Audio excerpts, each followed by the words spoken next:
Est-ce que c'est une bonne idée de tourner une vidéo alors que je suis pas encore remise du décalage horaire et que j'ai une mouche qui tourne dans la maison?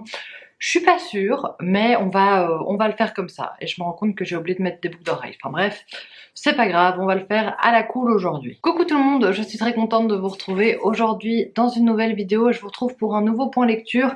J'ai quelques petites choses à vous présenter que j'ai lues avant de partir au Québec. Maintenant, je suis rentrée, j'ai presque pas lu pendant mon voyage, parce que voilà, c'est pas le genre de voyage qui donne nécessairement beaucoup d'occasions de lire.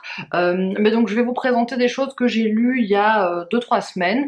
Il y a certaines choses qui sont encore très claires dans ma tête, d'autres peut-être un petit peu moins, mais je vais faire au mieux pour vous donner les avis les plus précis possibles. Tout d'abord, je vous parlerai de Là où chantent les écrevisses de Delia Owens. Puis je vous donnerai mon avis sur Luna de Serena Giuliano. Ensuite, je vous parlerai du Parfum des fleurs la nuit de Leila Slimani. Et je terminerai cette vidéo avec un petit graphique qui est Juliette de Camille Jourdi. Je vais commencer avec Là où chantent les écrevisses de Delia Owens, qui est le premier livre de ma pile à lire du Pumpkin Autumn Challenge que j'ai sorti et que j'avais vraiment super envie de découvrir. Je l'ai lu en lecture commune avec Laura's Readings, et voilà, ça faisait un moment que j'avais envie de découvrir ce roman, j'en avais eu que des bons échos et j'étais très impatiente de découvrir l'histoire. L'histoire m'a beaucoup plu, je vous le dis tout de suite, j'ai vraiment beaucoup aimé cette lecture. On est avec le personnage de Kia. Kia, c'est une jeune fille qui grandit dans un milieu assez particulier parce qu'en fait, sa famille vit dans les marais. Ils ont une vie assez coupée de la société, de la civilisation classique. Elle grandit là avec ses parents et ses frères et sœurs. Mais le père de famille est alcoolique, violent, et ça fait que la maman va quitter la maison. Sa mère va partir à l'ouverture du roman. Kia a 6 ans, sa mère s'en va, elle abandonne sa famille parce qu'elle est battue, parce qu'elle en peut plus de cette vie, et les frères et sœurs de Kia vont suivre, et en fait elle va se retrouver toute seule avec son père. Et ça va vraiment être une enfant assez sauvage, elle va pas avoir accès à l'éducation, donc elle va s'éduquer un petit peu toute seule via la nature. Elle va aller une journée à l'école, mais elle va vite en revenir, et on va suivre sa progression et puis son évolution en tant que enfant, jeune femme et puis femme. C'est toute sa vie qu'on va suivre dans ce roman. Je trouve qu'il est un peu difficile de se mettre dans l'histoire au début, en tout cas moi j'ai eu un peu de mal à rentrer dans le roman. Il m'a fallu 50 pages pour commencer à vraiment être dedans, et une centaine de pages pour vraiment adorer ma lecture. Mais dans les 50 premières pages, j'avais pas trop l'esprit à ça. À chaque fois je devais relire des pages parce que je me disais que j'avais pas été concentrée, et donc ouais, j'étais pas tout de suite à fond dans l'histoire. Mais une fois que cette petite entrée en situation a été passée, j'ai adoré ma lecture.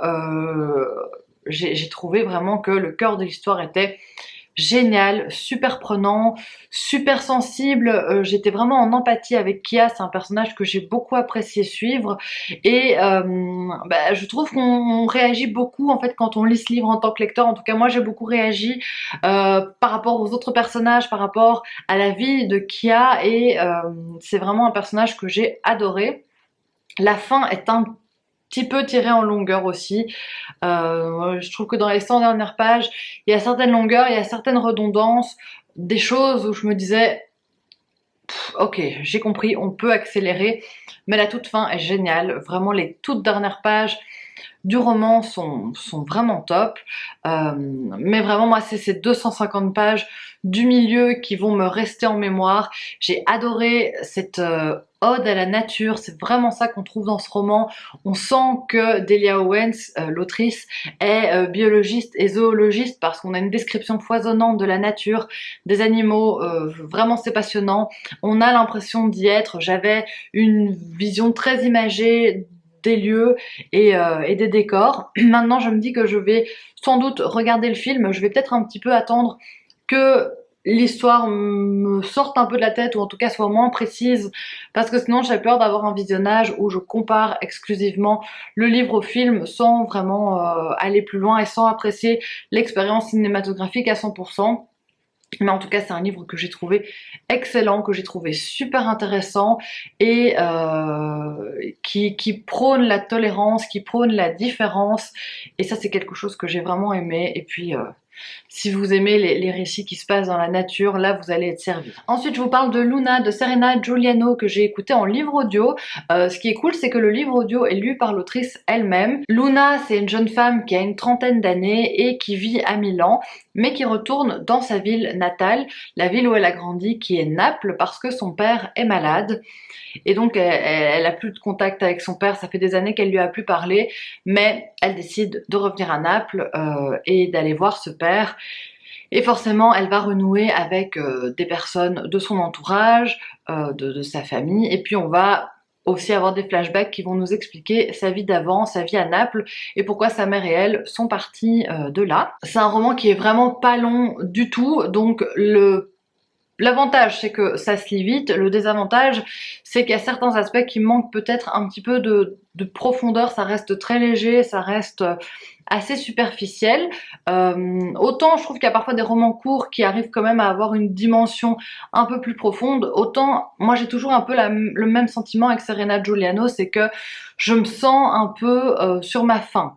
Je me dis ah c'est dommage parce que cette thématique là ça aurait pu être bien un petit peu plus la creuser, d'en savoir un peu plus, mais on passe quand même un très bon moment, c'est léger, c'est facile, ça se lit bien, on voyage très clairement, là c'est le voyage à Naples assuré, on a des descriptions de la ville et surtout on a des descriptions de nourriture qui font saliver, donc c'est super sympa, c'est agréable, il y a des thématiques plus profondes qui sont abordées, il y a quelques clichés dans l'histoire.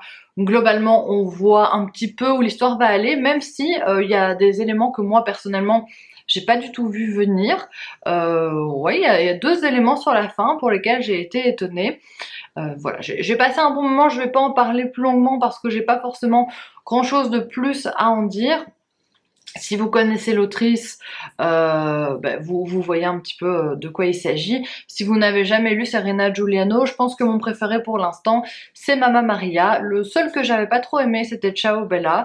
Mais voilà, là c'était mon troisième. C'était toujours très sympa, mais je pense que maintenant, pour Serena Giuliano, je vais privilégier le format audio parce que je trouve que ça marche très bien. J'ai bien aimé la manière dont elle lisait.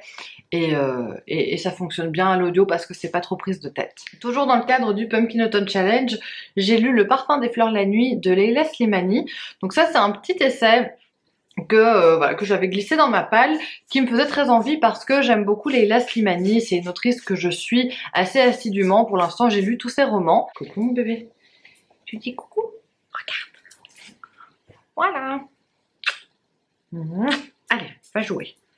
Ne marche pas sur les livres, va jouer. J'ai lu tous les romans de l'autrice et donc j'avais envie de retrouver sa plume. Ici, ça fait partie d'une collection qui a été lancée, je crois que c'était par les éditions Stock, avec plusieurs auteurs qui ont été enfermés une nuit dans un musée et donc à qui on a demandé d'écrire un essai. Leila Slimani, elle va être enfermée dans un musée à Venise, Pointe de la Douane. J'ai jamais été à Venise donc je me suis pas forcément imaginer le lieu en tant que tel, mais bref ça va surtout être une excuse pour aborder plein de thématiques différentes concernant surtout l'écriture. Elle va beaucoup parler d'écriture, de son mode d'écriture à elle qui consiste en fait en un enfermement quasi total, le fait de vraiment se couper du reste du monde pour avoir l'occasion d'écrire, de rester dans son bureau et de ne pas se laisser distraire par des choses de la vie courante. Et elle va aussi avoir des réflexions sur l'art, il y a beaucoup de références qui sont données, il y a beaucoup de réflexions qui sont abordées. Dans l'ensemble c'est assez intéressant, mais c'est vrai que là 2 semaines après je suis pas sûre d'en retirer énormément de choses, il me reste pas tellement de souvenirs. En fait j'ai plutôt pioché ce qui moi m'intéressait, c'est-à-dire la manière dont Leila Slimani écrit et toutes les références à sa vie au Maroc, etc.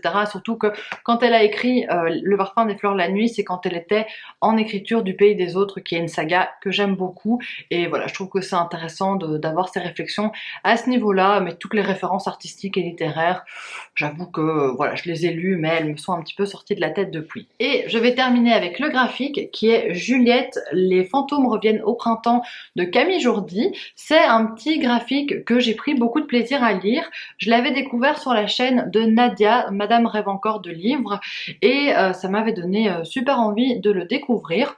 On est vraiment dans la tranche de vie avec un personnage qui s'appelle Juliette, qui vit à Paris mais qui va retourner en province dans sa famille, donc voir ses parents et sa sœur. C'est une personne qui souffre de troubles anxieux et d'hypocondrie.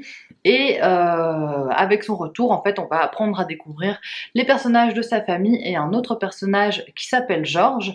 Et on va aborder plein de thématiques comme ça, tout en suivant la vie quotidienne des personnages. Donc il n'y a pas une grosse intrigue hyper palpitante, c'est plein de petites intrigues différentes, plein de vies qui vont se croiser et d'histoires qui vont s'enchevêtrer et qui permettent d'aborder des thématiques plus profondes comme l'hypocondrie, l'angoisse, la charge mentale, la solitude, l'alcoolisme. Voilà, il y a plein de choses qui sont abordées. J'ai beaucoup aimé le dessin de Camille Jourdi, les couleurs utilisées, j'ai trouvé ça très doux. J'ai surtout aimé dans les planches où il y a une seule illustration, plutôt que dans les planches de dialogue où il se passe beaucoup de choses. Là, ça me parlait parfois un petit peu moins, mais j'ai trouvé ça très doux, j'ai trouvé ça très beau, et c'est une autrice et dessinatrice que je vais continuer à suivre parce que j'ai passé un très bon moment. Voilà, je pense que cette vidéo n'était pas très longue, mais je n'ai plus de batterie, donc je vais la terminer ici. J'espère vraiment qu'elle vous aura plu. N'hésitez pas à me dire si vous avez lu un de ces livres, ce que vous en avez pensé, et moi je vous retrouve très bientôt dans une prochaine vidéo. Gros bisous!